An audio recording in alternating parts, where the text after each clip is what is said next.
Hey guys, welcome back to Bearded Lumber. Matthew and I appreciate you tuning in. Tonight's video is just going to be an introduction to our live stream.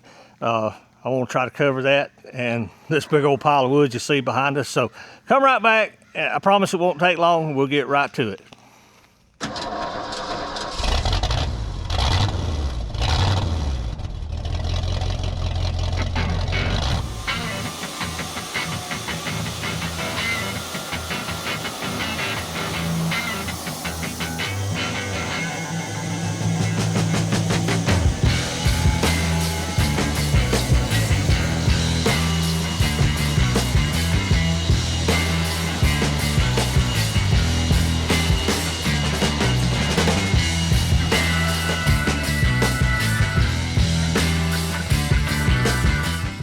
Hey guys, welcome back. Matthew and I appreciate you tuning in. Today's video is kind of a September update and announcing that we're doing a 8 o'clock live stream with Two Brothers Outdoors YouTube channel.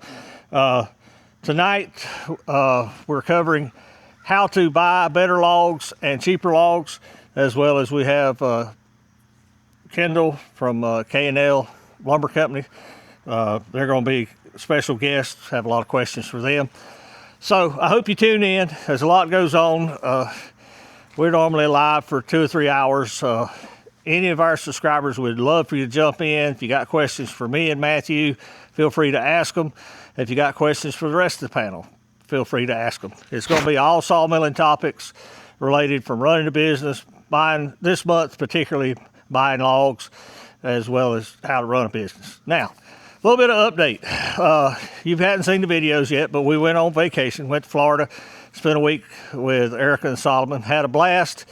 It rained 3 days, but that ain't no big deal. I sat in a chair, looked out the window, and watched the ocean. We said the ocean was angry for 3 days, and it was. I wouldn't have wanted to have to got on it because the waves were wicked, and as far out as you could see to the horizon was white capping. And I found that enjoyable. I enjoyed, and then weather cleared back up and we went on doing whatever we was doing.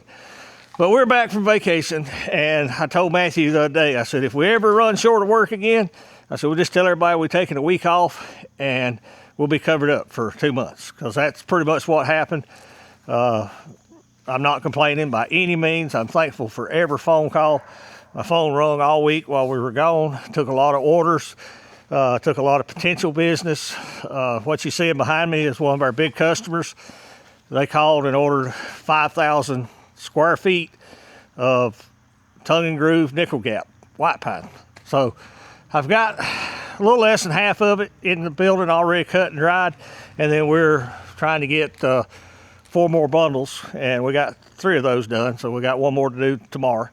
We hadn't filmed it. Maybe we'll film that video tomorrow. But we're just hunkering down trying to get work. I've had people in and out for the last 2 days playing catch up. And that always happens. You go on vacation, you got to come back and play catch up. We've had 1, 2, 3, 4 or 5 different customers deliver logs. They couldn't do it last week. Had to hold off till this week. I don't mind them coming by to deliver if I'm not here, and I'll tell them to. But all these come in on a lowboy, and Matthew had to literally pick them off the trailer, and that's not going to happen if we're not here. So they had to wait till this week. Just talked to another customer. He's going to be coming by this week with some more wood. It's a blessing. We're covered up. We've sawed about in the wood. It just keeps coming in quick as we can get it sawed. Like I say, this was unexpected. 5,000 square feet. That's square feet. So to get 5,000 square feet, you need, 5,800, almost 6,000 board feet, because you got to cut it thicker and wider than you need, and all that goes away. Because on these particularly, I wanted a finished 3/4 by 8 board. So I cut them at 1 1/16 by 8.5. And that gives us just enough to whittle down to a finished 8-inch board with a 3/16 tongue and a 3/4 inch thickness. So if you're wondering why we cut them thicker than you need, that's why, because you got to have room to plane them off. Our dump truck's still here. I've had, I think up to date, 2 or 3 people come by. tell you a story about the dump truck. When I bought it, I had to get the titles fixed on it because it had the wrong cab. The people I bought it from had changed cabs and never changed title. So I had to go through North Carolina DOT, get the VIN changed for the appropriate cab and chassis. And that took a month. Lady made 3 trips out here. And signed the paperwork, went to the tag office. I got, tag and insurance and everything, been driving it. Well, got ready to sell it. Went to a place where I keep all my titles and looked and looked and looked and couldn't find them. And wife's like, where do you want to look? I said, I don't know where to look. There's only one place it would be right here. If it ain't here, it ain't here. So I went to the DMV and walked in and laughed, told the lady, I said, I'm here to pay my stupid tax. She said, why? I said, well, I was getting ready to sell this truck and I can't find the title. But I had the little slip you get with your tag, and I handed it to her. She said, well, let me check. She punched it in. She said, well, it wasn't your fault. I said, how not? She said, they never printed it. So 2.5 years later, I'd forgot about the title never coming in because the state never printed it, never sent it. So while we was going on vacation, it come in the mail, so I got a title. So the next person that shows up really interested in it, they can drive it home. Our new 450 sitting over here, we really hadn't had time to work on it. We were scratching our butt with both hands the week before vacation, trying to get everything done, get all our customers taken care of, getting all our commitments done. As far as I know, it's ready to put the bed on. I got all the air ride fixed. I had a couple leaks. I changed some fittings I didn't like. But as far as I know, the next thing is to put the bed on it, get it hooked up, and see if it'll dump. So there'll be an upcoming video on that. It won't be this week. We got too much happening. Now, if you look over here in our yard, there's a lot of logs still here. We tried to cut them out in the inventory. Before we left on vacation, we had enough pine cut where this pine over here is sitting. First thing Monday morning, we had the kiln empty, and I don't have anybody here to run it when I'm not here or Matthew's not here, so it laid idle. So first thing Monday, we loaded it up and got it running. But we were trying to saw through those top 3 rows of pine, which are ours, to get them in the inventory to sell for either 1x6s, 1x8s. Don't have many 1x10s. We down to small logs, or turn them into tongue and groove and sell them as tongue and groove, V-groove. So there's plenty over there to do. Had a customer come by today. They're making up their mind. I've got some wood over here that we've stored for them for quite some time. He's as busy as we are. I give him a hard time about it, but it's fine. There's about 1,200 feet of pine that we're going to probably dry and tongue and groove, V-groove, but they're in kind of a hurry.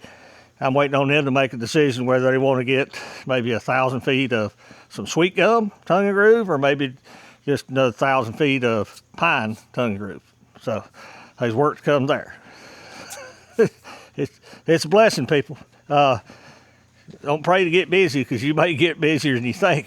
But that's it for today. Just a little quick update on what we're doing in September. Like I say, we went on vacation. We fished a fair amount, but like I say, there was Monday, Tuesday, Wednesday was raw.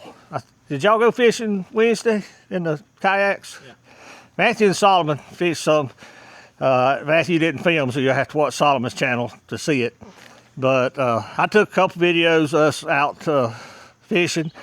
Did pretty good. Didn't catch nothing big, but I was standing next to a guy that caught some big stuff. And I enjoyed that as much as me catching it. And I said, Solomon catch some nice stuff.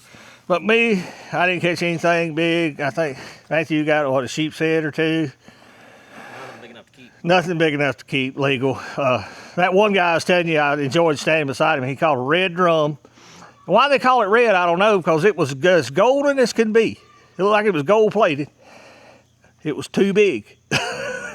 They got a range, I forget, 22 or 23 inches to 28, and this one's like 29 inches. Beautiful fish. I enjoyed seeing it. I wasn't filming, but Solomon did film it, so if you want to see that, you can check out his channel, Third Beard Fishing. Solomon actually got recognized by those people. Yeah, we were down there where we were staying, it was all ocean front. Behind us was all inlet, tidal inlet. And about halfway up that tidal inlet, they had a dam. Never seen one before. And all it did is when tide water flowed in, it would push up the dam and into the reservoir. And then when the tide flowed out, it'd push out of the dam and go out. It allowed this reservoir to keep a certain amount of water without fluctuating 4 or 5 feet with tidal surges. But it narrowed down to what? 100 feet wide, where it went into the dam, went up, and then come out. And the fish would just go crazy when the tide was flowing in. When the tide was flowing in, you fished on the top side. When the tide was flowing out, you fished on the bottom. And I don't know if it was the movement of water, the agitation, or the oxygen. They were just ripping. And that's where they were catching these big red drums, big sheep's head. Unfortunately, I didn't catch anything. I hooked one. It was a monster. And that was, a fish story. It's my tail. It hooked and just went brink. So, no joy there. But like I say, Solomon did catch a lot of fishing videos. We had a great time. Enjoyed one another's company. I highly suggest if you get a chance, spend time with your family. That goes without saying. And it's hard for Matthew and I to set aside time to just stop.